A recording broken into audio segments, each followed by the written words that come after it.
Nifty में आज wider CPR था और वाइडर सीपीआर में एक रेंज के अंदर में ही चलता है। अगर वो रेंज हमको पता है तो हमारा ट्रेड सक्सेसफुल होगा। वाइडर सीपीआर में सीपीआर के लेवल्स दूर दूर होते हैं, तो जो भी वाइडर सीपीआर होता है उसमें जो बीच का लाइन होता है पिवोट लाइन, वो मेन लाइन होता है। असेंडिंग सीपीआर का केस है और वाइडर है। पूरा वाइडर सीपीआर का जो रेंज है R one previous day high और S one previous day low, इसको एक रेंज के अंदर में पहले सेट कर देंगे। रेक्टेंगल फॉर्म में जाते हैं और ये रेंज के अंदर डाल दिया अपन ने। सीपीआर को पूरा रेंज के अंदर डाल दीजिए। उसके बाद R one previous day high, इसको भी रेंज के अंदर डाल दीजिए और S one previous day low, इसको भी रेंज के अंदर डाल दीजिए। यहाँ पे एक सिंपल सेटअप का यूज करना है। अगर सीपीआर से ऊपर खुलता है या पिवोट से ऊपर खुलता है, उसकी टेंडेंसी रहेगी कि वो R one previous day high जाएगा। R one previous day high पे खुलता है और नीचे की तरफ में जाता है तो सीपीआर पे जाने की कोशिश करेगा। सीपीआर से नीचे उतरता है या पिवोट लाइन के नीचे उतरता है, एस वन प्रीवियस डे लो जाने की कोशिश करेगा। और S one previous day low से ऊपर उठता है तो सीपीआर में जाने की कोशिश करेगा। कुल मिला के ये पूरा का पूरा एक रेंज के अंदर रहेगा, चाहे वो सीपीआर से आर वन पे हो, R one previous day high पे हो, या तो सीपीआर से S one previous day low पे हो। तो आज का जो ओपनिंग कैंडल हुआ था वो पिवोट के ऊपर ओपन हुआ था। आज का जो फर्स्ट कैंडल है ये पिवोट के ऊपर ओपन हुआ और डेज ओपन का लाइन जस्ट पिवोट के पास में था, तो ये मेजर सपोर्ट का काम कर रहा है। अब असेंडिंग सीपीआर है तो पिवोट लाइन एक मेजर सपोर्ट का काम किया ही है। फर्स्ट कैंडल रेड बना जिसमें ऊपर भी बिका है और नीचे भी बिका है। लेकिन हम वी वेप और 20 MA का कॉम्बिनेशन देखते हैं तो वी वेप के ऊपर 20 MA का लाइन था। इसका मतलब यह है अगर प्राइस ऊपर जाता है तो हम एक रेजिलिएंट अपमूव ले सकते हैं और अगर नीचे आता है तो हमको स्कैल्पिंग करना है। लेकिन वाइडर सीपीआर में जिगजैग मूवमेंट ज्यादा रहता है, तो ऐसे केस में हमको ध्यान ये देना है कि पहला कैंडल क्या बन रहा है। फर्स्ट कैंडल रेड बना, ऊपर नीचे भी छोड़ा, तो हमको नेक्स्ट कैंडल का वेट करना है कि वो किस तरीके का बन रहा है। अगर नेक्स्ट कैंडल ग्रीन बन जाता है तो वीवेप को तोड़ देता है तो हमारा नेक्स्ट टारगेट 20 MA हो जाएगा। 20 MA पे जाने के बाद में थोड़ा सा रुक जाना है, उसके बाद फिर से प्राइस वापस वीवेप को तोड़े तब जाकर के एंट्री आप करेंगे अपसाइड में। तो जैसे फिर से एक कैंडल ग्रीन बना, वीवेप को तोड़ा, 9:35 का कैंडल स्ट्रॉन्ग बुलिश, आपका यहाँ पे ट्रेड बन जाना चाहिए। धीरे धीरे करके आप अपसाइड का ट्रेड लेंगे, या तो स्टार्टिंग में ही आपका अगर प्रॉफिट बुक हो गया, डन हो गया, तो आप ट्रेड को हटा देंगे, छोड़ देंगे ट्रेड को। हमने स्टार्टिंग में ही प्रॉफिट ले लिया था इस कैंडल पे। 9:40 का कैंडल हमारा एग्जिट पॉइंट था, यहाँ पे हमने ट्रेड को क्लोज कर दिया, उसके बाद में ट्रेड लिए नहीं। लेकिन अगर आपका एक दो ट्रेड में सक्सेसफुल हो गया है, आप ट्रेड को छोड़ दीजिए, क्योंकि वाइडर सीपीआर है, जिगजैग करते हुए आपको प्राइस का मोमेंटम मिलेगा तो आपको ट्रैप करेगा बार बार। जैसे कि सेकंड कैंडल हम देख पा रहे हैं 5 मिनट का, ये ग्रीन कैंडल बना, ऊपर भी वीक है नीचे भी वीक है, लेकिन ये वीवेप के ऊपर में क्लोज दिया है। तो जब वीवेप के ऊपर में क्लोज दे रहा है तो इसकी टेंडेंसी क्या रहेगी, 20 MA पे जाने की। तो ये 20 MA पे कैसे और कब जाएगा उसको देखने के लिए, जब भी ना वीवेप के ऊपर 20 MA है तो वीवेप और 20 MA के बीच में रहता है तो प्राइस में एक जिगजैग मोमेंट रहता है। लेकिन जैसे ही वीवेप और 20 MA के ऊपर में निकलता है प्राइस रेजिलियंट होने लग जाता है। यहाँ पे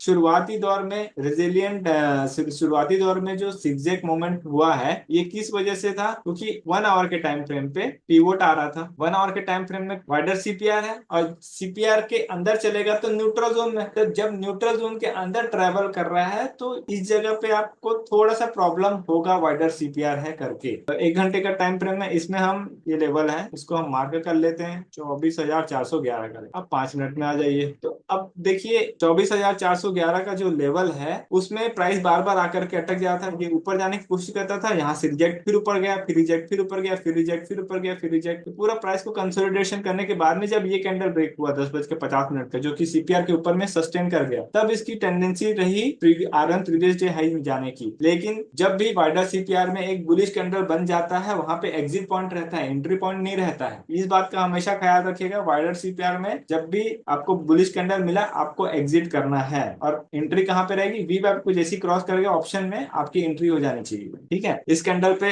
11:20 पे कुछ लोग का मैंने प्रॉफिट बुक करा दिया था। बाद का हमको कंसोलिडेशन चाहिए ही नहीं। जब भी सीपीआर से ऊपर जाने की कोशिश करेगा तो नेक्स्ट टारगेट क्या होगा, R one previous day high. लेकिन वो कब पहुंचेगा इसकी कोई गारंटी नहीं है ना। अगर नैरो सीपीआर रहता तो जल्दी पहुंचने की गारंटी रहती है, लेकिन वाइडर सीपीआर है तो वो जिगजैग करते हुए पहुंचेगा, तो आपको ट्रैप करने की कोशिश करेगा। तो आपने पोजीशन होल्ड किया हुआ है, तो ये जो पूरा कंसोलिडेशन है आपको झेलना पड़ेगा। तो ये 1:05 पे ये अपना टारगेट अचीव किया है, लेकिन 1:05 से पहले पहले आपको इतना ज्यादा तोड़ देगा कि आप थक हार करके छोड़ दोगे अपना ट्रेड। और जैसे ये R1 प्रीवियस डे हाई पे टच किया और यहाँ पे जो कैंडल का फॉर्मेशन है ये ग्रेव स्टोन डोजी है। जब भी ग्रेव स्टोन डोजी एकदम स्ट्रॉन्ग बनता है उसकी टेंडेंसी नीचे आने की रहती है। तो जैसे इस कैंडल के नीचे क्लोज हुआ, यहाँ पे धीरे धीरे करके पूरा का पूरा पिवोट लाइन पे आ गया। पिवोट लाइन पे आने के बाद में यहाँ फिर से कंसोलिडेशन चालू हो गया। लेकिन आप ध्यान दीजिएगा कि सीपीआर के नीचे उतरा नहीं है प्राइस। क्यों नहीं उतरा? वाइडर सीपीआर है, रेंज के अंदर चलेगा बोला हूँ। सीपीआर से ऊपर R1 प्रीवियस डे है, R1 प्रीवियस डे से नीचे उतरेगा तो सीपीआर के लिए आएगा। सीपीआर से नीचे बहुत कम चांसेस है आने के। ट्रेंडिंग नहीं रहता है, रेंज के अंदर रहता है। ये आज रेंज के अंदर चला है। तो निफ्टी इसी तरीके का मूवमेंट था। वीवैप के ऊपर 20 EMA था और सीपीआर के ऊपर में जैसे गया धीरे धीरे करके वो R1 previous day high touch कर गया है। इसलिए हमको जो ट्रेडिंग है उसको ऑप्शन के चार्ट पे 1 मिनट के टाइम फ्रेम में देख लेना है कि कॉल और पुट का कॉम्बिनेशन क्या बोल रहे हैं। हम लगा लेते हैं 24,200 का कॉल और 24,500 का पुट देख लेते हैं। दोनों वाइडर सीपीआर पे, कॉल और पुट दोनों। कॉल असेंडिंग सीपीआर में और पुट डिसेंडिंग सीपीआर पे, तो प्राइस तो मोमेंटम ठीक ही ठाक रहेगा। बस वाइडर सीपीआर है तो एक कंसोलिडेशन मैनर पे चलेगा। तो जैसे ही ये सीपीआर के अंदर गया और यहाँ पे भी सीपीआर के अंदर, कॉल और पुट दोनों में सीपीआर के अंदर चला है, तो ऐसे केस में जब भी सीपीआर के अंदर चालू होता है तो थोड़ा सा सीपीआर के अंदर रहने की कोशिश करता है और जब ब्रेक होता है तब जाकर के हमको एक मूवमेंट मिले। उसको देख लेते हैं किस टाइप का है। कॉल में सीपीआर के जस्ट बीचों बीच में बना, लेकिन ये वीवैप के नीचे है। जैसे ही वीवैप के ऊपर में एक स्ट्रॉन्ग कैंडल क्लोज हुआ, मैंने यहाँ पे तुरंत एंट्री बनाया और ये नेक्स्ट कैंडल हमको मेरे को मिल गया। यहाँ पे मैंने एग्जिट डाला, एग्जिट किया और अपना स्क्रीनशॉट उसी समय शेयर कर दिया। आप देख सकते हैं उसको, वो इसी कैंडल का प्रॉफिट था। एक छोटे से कैंडल का 15 पॉइंट का कैंडल बना है, मैंने एंट्री इसी कैंडल पे किया और यहाँ पे मैं तुरंत निकल गया। मेरे को पता है जिगजैग करने वाला है। उसके बाद फिर ये कंसोलिडेट करके जैसे ही ये वीवैप पे वापस 9:37 पे वापस गया, यहाँ पे फिर से एंट्री हो गई और अपर जो सीपीआर का लेवल था यहाँ पे फिर से एग्जिट हो गए। यहाँ पे भले ये पूरा ईएमए के नीचे है और वीवैप पूरा कंफर्मेशन नहीं दिया, लेकिन शुरुआत का जो मोमेंट होता है जिगजैग मैनर पे होता है। आप सोचेंगे कि वीवैप के ऊपर में पूरा ईएमए की लाइन आ जाए, एक फॉर्मेशन हो, चैनल का फॉर्मेशन हो, तब तक काफी लेट हो जाएगा। तो वाइडर सीपीआर में हमेशा इसी चीज को देखना है। वीवैप के ऊपर में जा रहा है, आप तुरंत वहां पे स्कैल्पिंग कर लीजिए और प्रॉफिट बुक कर लीजिए। वेट करेंगे तो मुश्किल होगी। जैसे मैंने यहाँ पे एंट्री किया, यहाँ पे प्रॉफिट बुक किया, मान लीजिए यहाँ पे एंट्री कर रहे हैं, छोटा सा कैंडल मिला, उसके बाद में रेड कैंडल आ गया, छोड़ दीजिए। फिर से एंट्री वीवैप पे होगी और 1-2 कैंडल पे आप फिर से एग्जिट कर दीजिए। फिर से वीवैप के ऊपर एंट्री होगी, फिर आप ये कैंडल ले लीजिए। फिर से वीवैप के ऊपर एंट्री होगी, फिर थोड़ा सा कैंडल ले लीजिए। फिर से वीवैप पे एंट्री होगी, छोटा सा कैंडल ले लीजिए। फिर से वीवैप पे एंट्री होगी, छोटा सा कैंडल ले लीजिए। फिर से वीवैप पे एंट्री होगी, फिर यहाँ पे एग्जिट ले लीजिए। ऐसे करके आप फिर से वीवैप पे आया, फिर से एंट्री करके फिर से टारगेट ले लीजिए। आप ऐसे करते हुए आप ना मल्टीपल टाइम एंट्री कर सकते हैं, लेकिन वीवैप के बेस पे मिलेगा ट्रेड। वाइडर सीपीआर है, मल्टीपल ट्रेड को अवॉइड कीजिए। 1-2 प्रॉफिट हो गया उसके बाद में छोड़ दीजिए। ज्यादा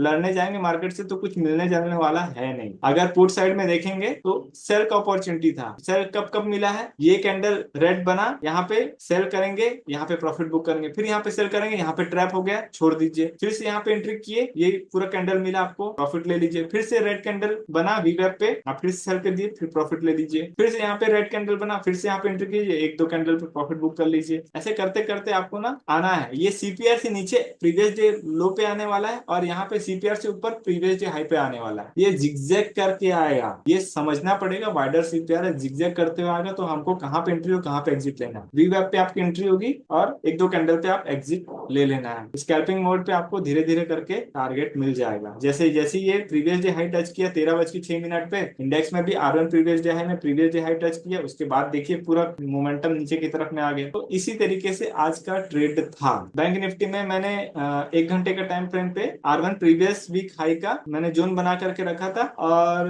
5 मिनट के टाइम फ्रेम पे देखिए वाइडर सीपीआर इसमें भी था। तो जैसे ये अपने जोन पे आया, वहां से रिजेक्शन हुआ, तो ये पूरा का पूरा सीपीआर के जैसी अंदर था। सीपीआर के अंदर इसने पूरा सीपीआर का अपर फिर लोअर, फिर अपर फिर लोअर, ऐसा ही इसमें ट्रेड बना है। तो इसमें जो भी ट्रेड किए होंगे बैंक निफ्टी में वो ट्रैप किया होगा, क्योंकि ये अपने रेजिस्टेंस जोन पे ऑलरेडी चल रहा था हायर टाइम फ्रेम पे। लेकिन निफ्टी वैसा नहीं था, वो रेजिस्टेंस जोन पे नहीं चल रहा था, वो न्यूट्रल जोन पे चल रहा था, इसलिए उसके ऊपर जाने के चांसेस ज्यादा थे। अब आते हैं कल के एनालिसिस। कल हम देखें निफ्टी में असेंडिंग सीपीआर है और सीपीआर थोड़ा एवरेज सीपीआर है थोड़ा सा सा वाइडर, लेकिन आज के कंपेयर में कल कम वाइडर है। तो ऐसे केस में R one previous day high और S one previous day low का डिस्टेंस देखा जाता है सीपीआर के पास। तो सीपीआर के पास में है वो डिस्टेंस, ये पास है, इसका मतलब कल हो सकता है ठीक ठाक मोमेंटम मिले, लेकिन प्राइस का क्लोजिंग मैटर करता है कि क्लोज कहाँ हुआ है। आज का जो क्लोजिंग है वो कल के सीपीआर से नीचे क्लोज हुआ है, इसका मतलब सीपीआर के नीचे क्लोज है। तो जब सीपीआर के नीचे क्लोज हुआ है, तो अगर सीपीआर से नीचे खुलता है थोड़ा सा जिगजैग मैनर रहेगा, क्योंकि असेंडिंग सीपीआर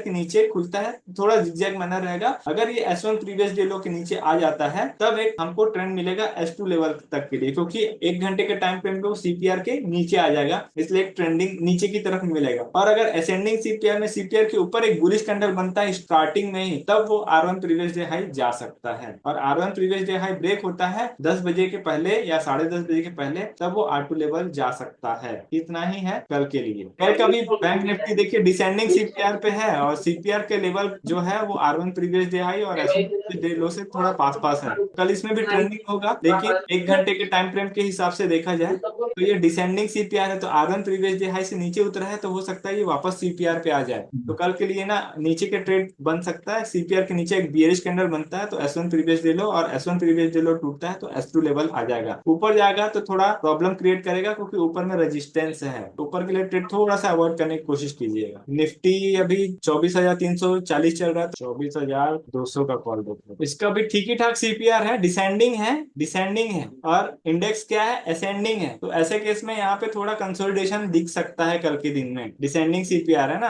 तो जब ट्रेंडिंग कब होगा, जब ये R one previous day high के ऊपर में जाएगा तब ट्रेंडिंग हो सकता है ना। और सीपीआर के नीचे एक बियरिश कैंडल बनेगा तो ये फिर फर्दर नीचे की तरफ में आएगा, लेकिन सीपीआर से नीचे जाएगा, इंडेक्स में भी सीपीआर के नीचे जाएगा, तो पूरा कंसोलिडेशन होने वाला है। ये तो कॉल की बात थी। और पुट में देख लेते हैं, पुट को अपन लगा लेते हैं 24,500।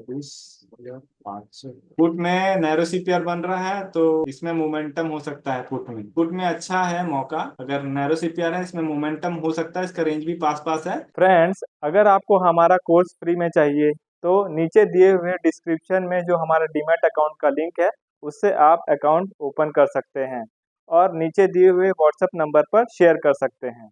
इससे आपको हमारा कोर्स फ्री में मिल जाएगा और जो हमारा पर्सनल व्हाट्सएप ग्रुप है उसमें भी ऐड कर दिया जाएगा, ताकि आपका जो भी क्वेरी क्वेश्चन डाउट है उसे आप पूछ सकते हो और सही समय पे सॉल्व करा सकते हो। अगर आपको हमारा कंटेंट अच्छा लगा तो वीडियो को लाइक ज़रूर कीजिए और चैनल में नए हैं तो चैनल को सब्सक्राइब कर लीजिए। For advance learning join our master class, link in the description below.